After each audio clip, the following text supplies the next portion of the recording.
Bismillah ar-Rahman ar-Rahim. Assalamu alaikum wa rahmatullahi wa barakatuh.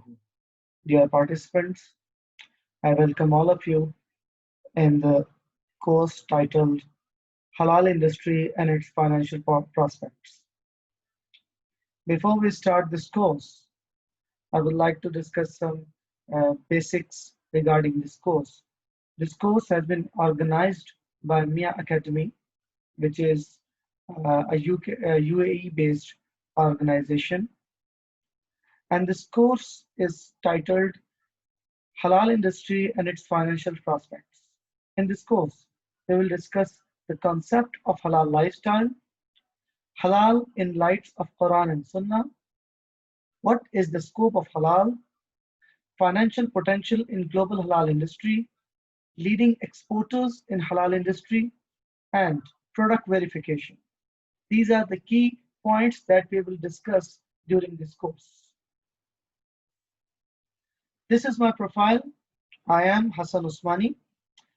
I am the grandson of son of Zaki Kafi, who is the brother of just retired Taqi Usmani Sahib. And all of you know that Usmani family is a known family. I'm working with various academic institutions globally and in Pakistan. Basically, I'm from Pakistan. I am the in charge Halal Advisory and in charge training program in Center of Islamic Finance, Comsat University, Lahore, Pakistan. Similarly, I'm the executive director of Significant Training Center, and I am the trainer from Mia Academy, UAE, and I'm the resource person for this course. Hopefully, you will find it very attractive and informative for yourself. So we'll start with the basic concept. What does Islam means? What is Islam? If we see that what is Islam in the lights of definition of Islam, that it simplifies that a Muslim is one who recites the unity, the existence of Allah subhanahu wa ta'ala, and the existence of angels, malaika, and the prophets and the holy prophet Muhammad sallallahu alaihi wasallam. These are all called beliefs. Yes, this is important, but if we see truly what is Islam, actually Islam is a complete lifestyle. It provides us complete guidance of every single aspect of our lifestyle.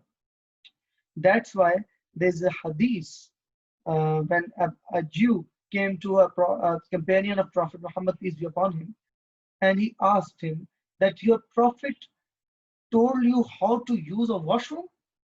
He replied, yes, our prophet told us how to use a washroom, because Islam gives us guidelines for every single aspect of our lifestyle.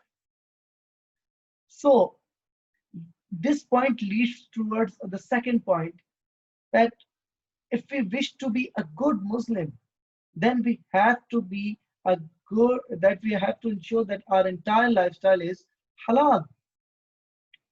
Because to be a good practicing Muslim, it's necessary that we should adopt halal lifestyle. There are some misunderstandings in particular in subcontinent and general in the whole Muslim world, that the person who is good with his faith, who is good with in aqaid, and who prays psalm and salah and all these prayers, and pay zakat and perform hajj once a year or once his life, is a good practicing Muslim. But the truth is, yes, he is a good Muslim, but if we wish to be a good practicing Muslim, we should ensure that our entire lifestyle should be halal, regardless whatever the area of lifestyle it is. We should ensure that from our aqaid, from our ibadat, from our muamalat, from our social fabric, we should ensure that every single aspect of our lifestyle should be halal. Here are some key points that should be covered in a halal lifestyle. Number one, it should cover our food and diet, our health care, our social fabric, our income, our how we earn our money, our educational system, our profession, the profession we choose and how we do things professionally. All the requirements of professional life should be halal. Our sports, our clothing, every single aspect of our lifestyle should be halal. If the one who adopt a complete lifestyle, then he is a good practicing Muslim.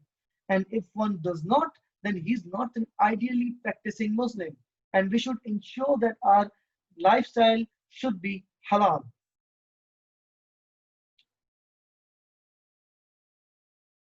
According to Quran Kareem, Allah subhanahu wa ta'ala says, Ya ayyuhan nas, kulu mimma fil arzi halalan tayyiban, wa la tattabi'u khutuwat shaitan, innahu lakum aduwwun mubin. That dear people, kulu mimma fil arz halalan tayyiban, that you should consume from earth things which are halal and tayyib. وَلَا تَتَّبِعُوا خُطُوَاتِ الشَّيْطَانِ, and do not follow the path of Satan, of evil.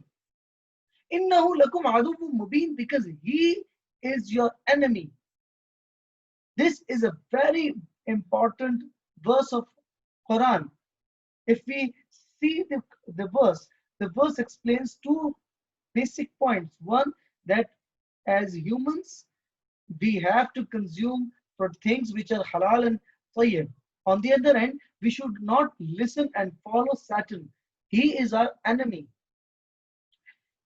If you are a professional, you must see, you will find many times that there are opportunities that if you can do this thing, if you bend down professionally, if you just twist professional SOPs, you can achieve something and you can have more benefits or things, but it's not professional. Similarly, if you are a good practicing Muslim, then you will not fine tune things, you will not bend down for the sake of Satan.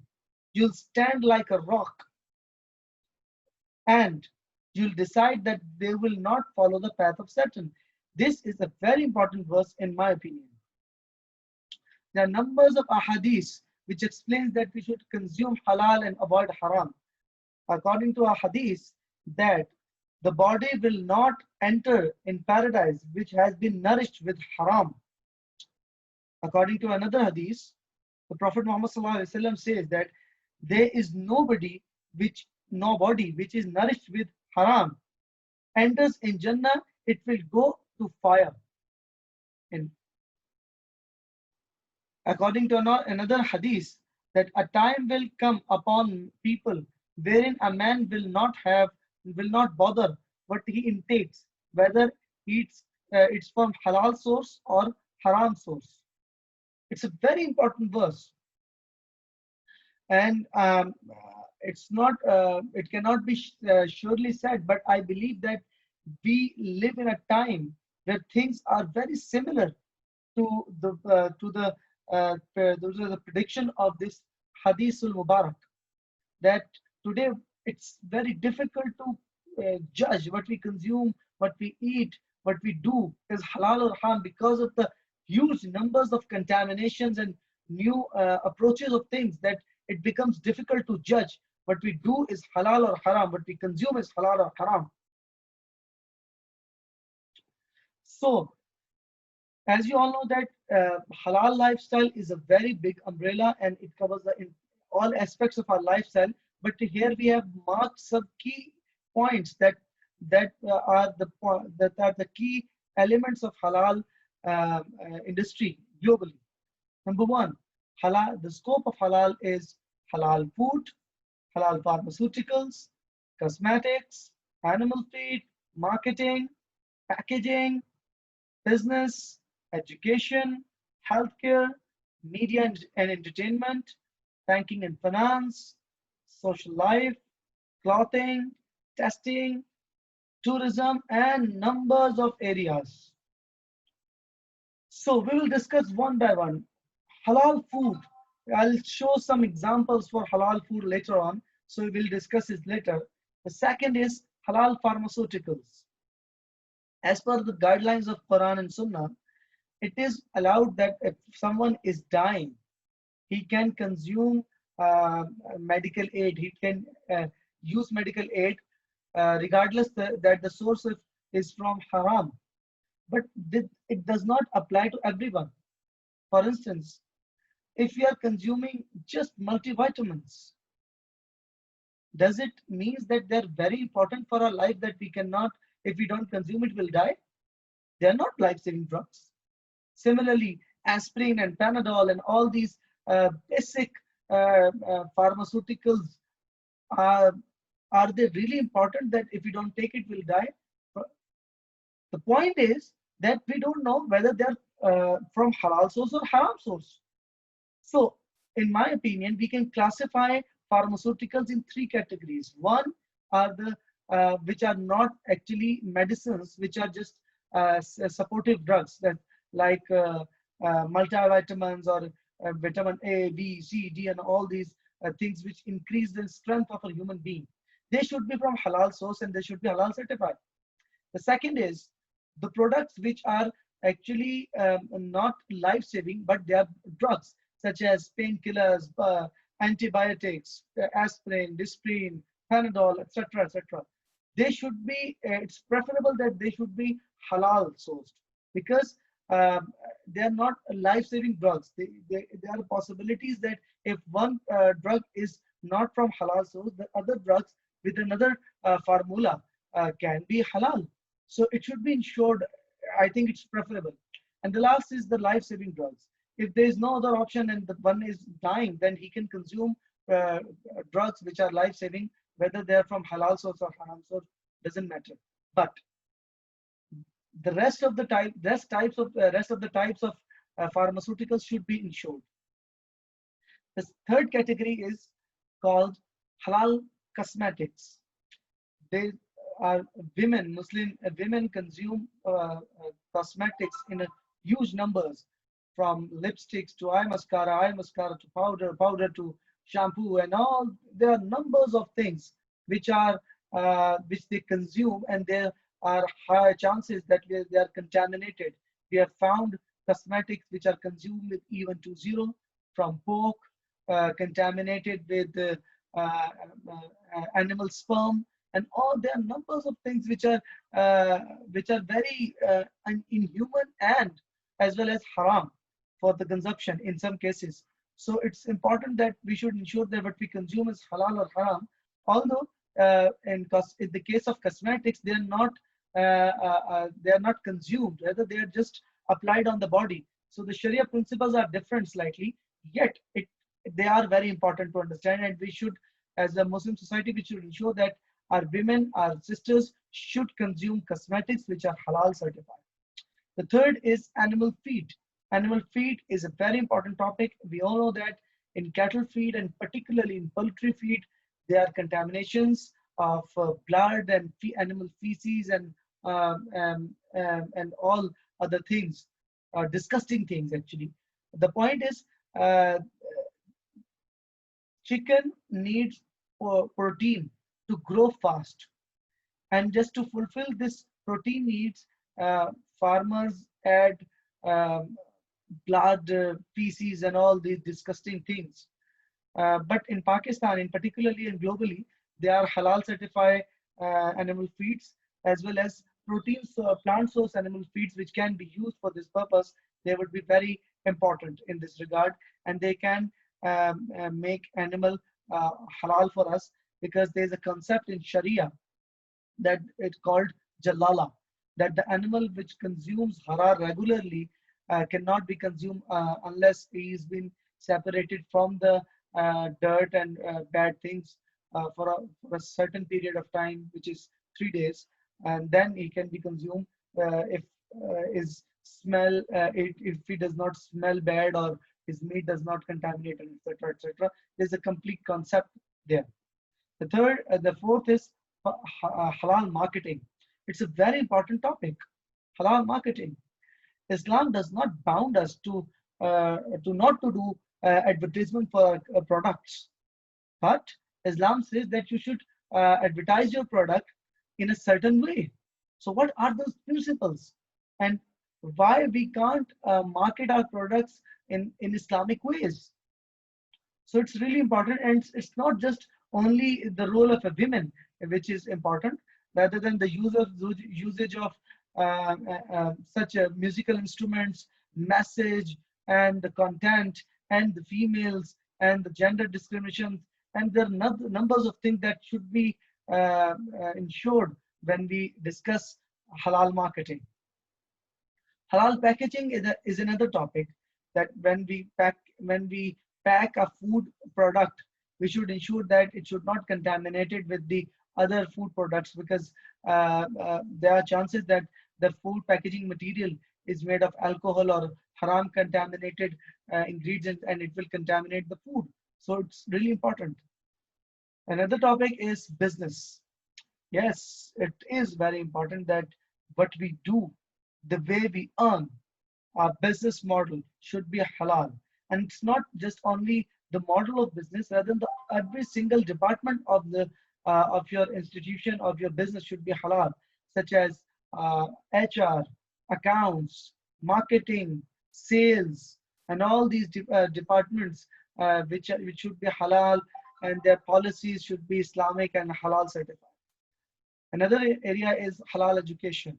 Is, as we all know, that Islam encourages us to adopt, to learn, to seek more education, and it's not bound with male or female.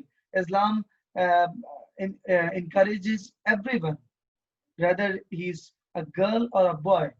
Islam encourages us to learn more, but this current structure does not allow us to learn more due to gender discrimination by in the various scenarios. And this is the one point, and the other is very important, that our models of education, in holistically speaking, in whole Muslim world, does not create Muslim experts. I repeat again, our educational system holistically do not create Muslim experts. They create, if someone is a student of food science, then he is an expert of food sciences, but he's not aware what are the Sharia principles for halal food. If someone is a pharmaceutical expert, he knows what are the rules of drugs, but he's not aware what is halal and haram. If someone runs a business, he knows how to run a business, but he is not aware that whether he is consuming halal or haram, what he sells, and what he has policies in his HR and accounts and all these departments are halal or haram. So our business should be halal. Similarly, our education should be halal. And why this problem occurs? Because our education systems only explain the conventional aspects. It does not explain the various angles, if the religious factors, which is very important for a Muslim. And we have found numbers of issues in this regard. Another point is that our education system as a whole does not support invention and innovation. Rather, it is designed to understand the inventions. It does not encourages us to create more inventions. That is why you will find that there are there are limited numbers of inventions in Islamic world. And one of the reason is that our educational model is not supportive for that, because our model is designed that we should understand what is how it operates, and we will seek a better job. So the whole intention of our scholars, of our researchers, of our students is that we should get better job, and we should learn how things are operating. And researchers are mainly do a replica model. They take a model from America, from UAE, from Russia, from other parts of the non-Muslim communities, and they brought it to their country and apply it to their scenario. This is good, but it is not invention. Invention is something which is very unique with Muslim community, because historically speaking, Muslim were the founders of invention in a certain way. Our entire lifestyle, today's lifestyle, is based on the inventions created by Muslim scientists in early eras. Another point is halal healthcare. Healthcare is also an important point because Sharia scholars normally pass a Sharia ruling that if doctor says do this, then do this. Do not. If doctor say don't fast, he should not fast in Ramadan. If doctor says you need to cut your beard, he should be cut his beard. So we call this. There's a term called tabib hazir, the doctor who knows about Islam. But in reality, our Muslim community, uh, there are limited doctors who really know what is Islam, uh, uh, what are the guidelines for Islam. They're very limited people. I had discussed numbers of time with various doctors that do you have any course in your curriculum, in your entire curriculum, which explain what are the Sharia principles for healthcare. I'm not saying about the medicines and all which is called tip and nabi. I'm not saying about that. I'm telling that they should be SOPs. That if someone is, if a person is coming in a very dozy situation in a hospital, is brought into a hospital, what would be the treatment? If he's coming in Ramadan and he's a Saim, he's with Som, then he should be treated in a different way, the way which will not involve oral treatment on our other treatment which will cause him to break his Som. Rather, he should be given other treatments such as injections and all those things which will help him to continue his Som. There are numbers of areas. So there should be SOPs, there should be scientifically proven processes which explain that what should be done uh, in case of a certain scenario, but they should be not on the opinion of the doctor. Rather, they should be scientifically proven or established SOPs. Another point is halal media and entertainment. Media and entertainment is also an important area. And as a Muslim, as a human being, it's our right, it's our fundamental right to get information and to get entertained. But unfortunately, our media entertainment industry is contaminated with numbers of haram elements such as music, such as fake stories, such as women and all these areas, these things. But truly speaking, Islam does not prohibit anyone to get entertained for himself. Rather, Islam provides guidelines to a certain way to get entertained. So it's possible that we should have comedy shows, we should have news channels, we can have all these needed entertainment or news information in Islamic way, in halal way. There is possibility. Another point is Islamic banking and finance. That Islamic banking system is a key component for modern banking system is actually the key component for modern economy. And Islam as we all know that the current banking system is contaminated with riba, with the gharar, with qimar, with gambling and many other prohibitions. So Islamic banking is a model which provides the same facility for the Muslim community, but it is halal, it is Islamic. So it's very important. Halal social lifestyle, that we should adopt, which we should make our social fabric according to Islamic values. We should know that how to treat our friends, our family members, our parents, our wife, our children, and all these things. Islam provides us guidelines on how to treat with them, how to deal with them, how to create your social fabric. Unfortunately, our social fabric, including our activities, our movements, there are numbers of halal and haram contaminations. Another point is halal clothing. I I wrote clothing. Some people wrote that as halal fashion. Both could be used, but I prefer halal clothing because clothing is something which is necessary, and there are principal guidelines for women and men how to wear a libas, how to wear a suit, and there are principal guidelines that what should be wear and what should not be wear. I had worked with a tannery as a organization, and I know that they are numbers of issues in leather-made products, such as with the contamination of pork leather and leopard leather, crocodile leather, stingray fish leather, and there are numbers of skins which are not allowed. And in certain ways they are allowed, so it should be verified.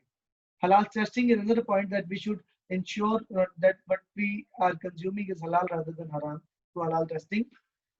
Another point is halal tourism. It's a fundamental right to explore the world, but due to various halal hazards, Muslims cannot go to the beaches due to the contamination. We cannot go to various international hotels due to the accessibility of wine and the musics and all these things. But as Muslim, it's our preference, and we can consume things which are halal, which are we can. There's a need that there should be hotels and tourist packages for Muslims up to their will, the way they would like to live, which is a fundamental right of a human being. That the way he wishes to live is is absolutely his choice. So if Muslims wish to live according to Islamic values, they should have the right to do it. So following are the top exporters of halal. That's really interesting. Now we are going towards financial area. So number one is India. Number two, USA. Three, Brazil, France, New Zealand, Austria, Thailand, Philippines, Singapore. These are the biggest exporters of halal products. Unfortunately, you cannot find a single Muslim country or dominating Muslim country. Yes, in these countries there are numbers of Muslims who live there, but they are not mainly Muslim dominated countries. And listen this, India is the biggest halal meat exporter and Thailand is the biggest halal product exporter. Muslim countries have 15% share in global halal market. Malaysia, Indonesia are two countries among them.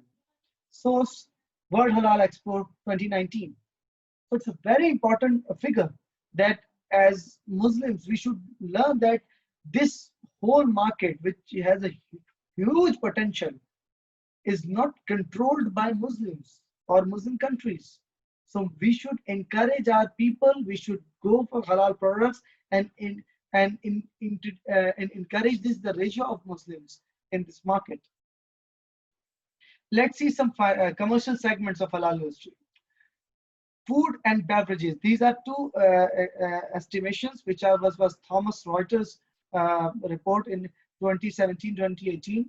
The first column explains of 2016 and the second is explaining 2022. We'll see it in later in this another graph that you can see that previously it was 1245 billion USDs and now it is expected to reach in 2022 about 1930 billion. Same is the case of halal fashion from 254 billion to 373 billion. In case of tourism, to 169 billion to 283 billion. In cosmetic, 57 billion to 82 billion. In pharmaceutical, 83 billion to 132 billion. In halal media entertainment, it's 198 billion to 281 billion. In case of banking and finance, in case of finance, 2,202 billion to 3,782 billion. In case of banking and finance, it's 1,599 billion to 2,243 billion. So you can see the market is rapidly growing. Islamic banking market is rapidly growing. Why? Because Islam is one of the fastest growing religion. Number one. Number two, the Muslim, you'll be amused to see that they almost, it is said that there are 6 million consumers, Muslims in UK, and the products which are consumed in UK, halal products, are higher because non-Muslims also consume our products as they have found it safe for consumption and healthy. Number one. Number second point is that Islam is the fastest growing nation, and as Islam is growing, the demand of halal products is also growing. And the third point is that the buying power of Muslim consumers is increasing rapidly. So it soon will reach to a highest level. It is said that the global halal industry is approximately about to reach 3 trillion USDs, and it is growing rapidly. So it's a huge financial potential that should be explored. Here are some products which explain that why should we need halal products as Muslims. This is a jam, and when we see its ingredients, we'll found that it is contaminated with red wine of 10%. You can see in this ingredient list. Similarly, is the case of this strawberry flavored milk. It is contaminated with even 20 or carmine. It's a it's an insect which is near to cockroach. It's not actually a cockroach, but it is shaped like a cockroach. It's very different thing. Here you can find another example. So if you see, this is an also a known brand, and if we see, it is contaminated with pork oil. So it's really important that we should ensure what we consume is halal or rather than haram. It's a very interesting video. We should see this. This is a pig. It is slaughtered, then it is sent for dehairing, that to just to dehair the skin. Now it is cut. It has been cut into further parts, and then later on further smaller parts, so just to make it easy to do. Now they remove its skin. The skin is later sent to another factory. Here it's processed in a process called liming and acidation in a gelatin factory. Now it is converted into noodles called gelatin noodles. Later it will be sent to another plant where it was there were colors and a jelly is created from the pork. So that's how it is contaminating our lifestyle. Thank you. So the point of all this thing that we should ensure what we consume is halal. There are numbers of products you can see right now, and we continue to find numbers of products every day. So it's important that what we should check with that what we consume is halal rather than haram. At this course, I'll be happy to answer any question in this regard. Thank you very much. Assalamu alaikum wa rahmatullahi wa barakatuh.